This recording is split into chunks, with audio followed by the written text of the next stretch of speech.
Hi everyone, जय हिंद। हमने अपनी लास्ट वीडियो में डिस्कस किया था प्रमोशन का मीनिंग, ऑब्जेक्टिव्स एंड उसके कंपोनेंट्स। कंपोनेंट्स में हमने एडवर्टाइजिंग कवर किया था। आज हम कवर करेंगे personal selling and publicity.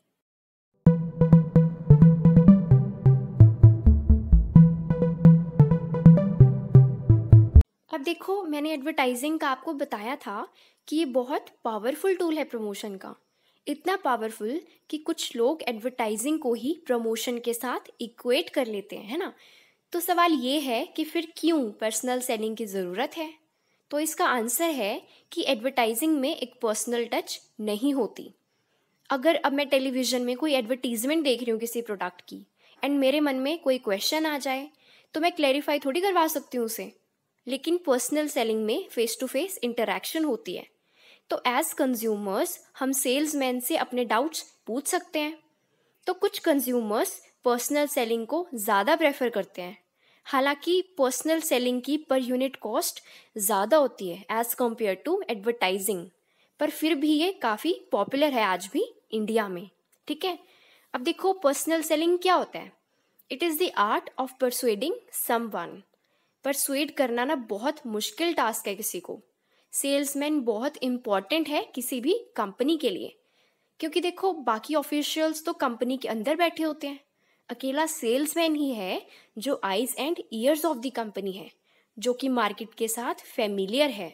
Salesman ही ऐसा है जो कंज्यूमर की नब्ज को जानता है, जिसे ग्राउंड रियलिटी का पता होता है। ठीक है, सेल्समैन क्या करते हैं, टॉप मैनेजमेंट को इंफॉर्मेशन प्रोवाइड करते हैं ताकि वो स्ट्रैटेजिक डिसीजंस ले पाए। ठीक है, अब समझते हैं पर्सनल सेलिंग के प्रोसेस को। तो फर्स्ट स्टेप है आइडेंटिफाइंग एंड क्वालिफाइंग प्रोस्पेक्ट्स। इसमें क्या होता है, जो सेल्समैन होता है वो लिस्ट डेवलप करता है।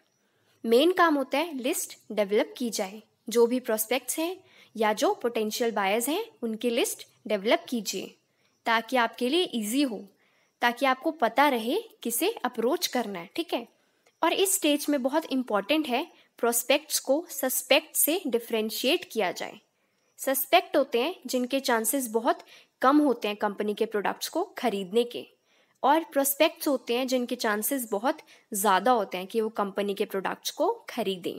ठीक है, सस्पेक्ट्स को अलग इसीलिए करना चाहिए क्योंकि टाइम एफर्ट वेस्ट होता है कंपनी का अगर आप सस्पेक्ट्स को परस्यू करने लग जाएं।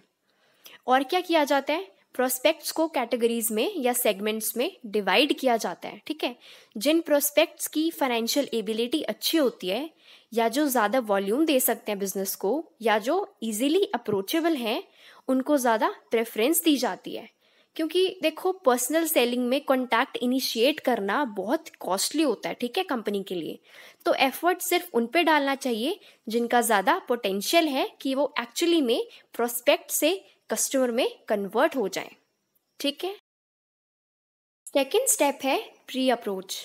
प्री अप्रोच में क्या होता है, जो सेल्समैन होता है वो मैक्सिमम इंफॉर्मेशन गैदर करता है अबाउट द प्रोस्पेक्ट, क्योंकि इस केस में first impression is the last impression.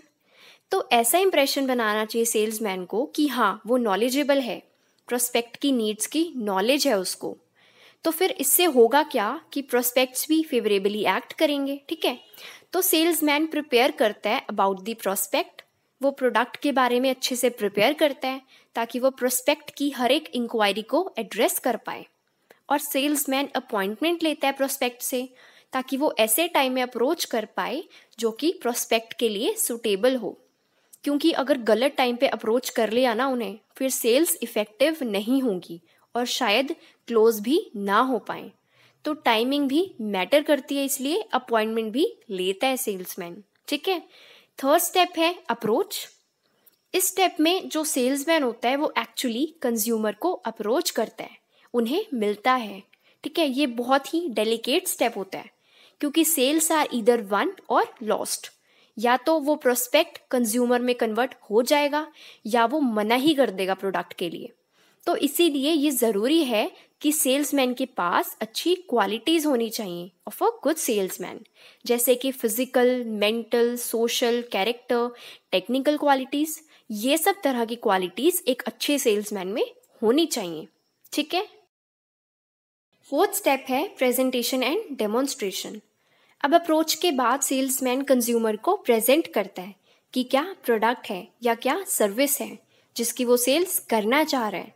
Salesman demo भी देता है अगर कोई ऐसा प्रोडक्ट है जिसके लिए डेमो दिया जाना चाहिए, जैसे कि जूसर मिक्सर ग्राइंडर, उसका डेमो देना चाहिए। ठीक है, अब देखो इस स्टेप में सिर्फ ये इम्पॉर्टेंट नहीं है कि प्रेजेंट कर दिया या डेमो दे दिया, बल्कि ये बहुत इम्पॉर्टेंट है कि सेल्समैन कंज्यूमर को बताए कि वो प्रोडक्ट कैसे उनकी प्रॉब्लम्स को सॉल्व कर रहे हैं। ठीक है, प्राइमरी ऑब्जेक्टिव क्या होता है? कन्विंस करना कंज्यूमर को कि वो प्रोडक्ट को परचेज करें। ऑलराइट, फिफ्थ स्टेप है ओवरकमिंग ऑब्जेक्शंस। अब देखो हो सकता है कि कुछ केसेस में कंज्यूमर्स को कुछ डाउट हो या कुछ क्लैरिफिकेशन चाहिए हो, तो वो इजीली सेल्समैन से पूछ सकते हैं और सेल्समैन उनके सारे डाउट्स क्लैरिफाई करेगा। अब ये है added advantage of personal selling, जो कि एडवर्टाइजिंग में मिसिंग है, क्योंकि एडवर्टाइजिंग नॉन पर्सनल है। उसमें अगर डाउट्स हैं तो वो नहीं रिजॉल्व हो सकते, क्योंकि उसमें फेस टू फेस कॉन्टैक्ट ही नहीं है और वो वन वे है। ठीक है, और क्योंकि personal selling two way communication है तो कंज्यूमर्स के डाउट्स इजीली क्लैरिफाई किए जा सकते हैं। ठीक है, लास्ट स्टेप है क्लोजिंग द सेल्स। अब इसमें क्या होता है, जब कंज्यूमर्स को जो डाउट्स थे वो क्लियर हो चुके हैं और सेल्समैन ने डेमोन्स्ट्रेट कर दिया कि कैसे वो प्रोडक्ट उनकी नीड एंड वांट को सेटिस्फाई करेगा। ठीक है, तो इस स्टेप में जो प्रोस्पेक्ट होता है वो कंज्यूमर में कन्वर्ट हो जाता है, सेल्स डील क्लोज हो जाती हैं, मतलब सेल्स हो जाती हैं प्रोडक्ट की। ठीक है, तो ये था प्रोसेस ऑफ पर्सनल सेलिंग।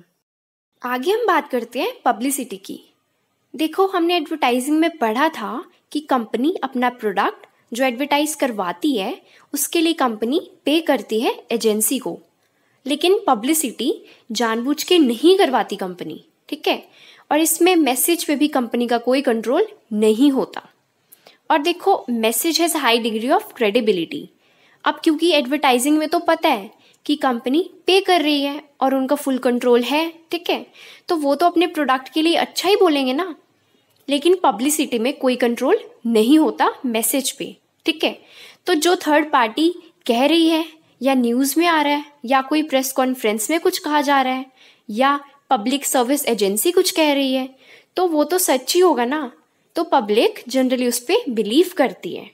तो हाई डिग्री ऑफ क्रेडिबिलिटी रहती है पब्लिसिटी के केस में एज कंपेयर टू एडवर्टाइजिंग। ठीक है, अब हम बात करते हैं टाइप्स ऑफ पब्लिसिटी की। पब्लिसिटी दो तरह की हो सकती है, positive publicity and negative publicity. अगर हम पॉजिटिव पब्लिसिटी का एग्जाम्पल लें, च्यवनप्राश।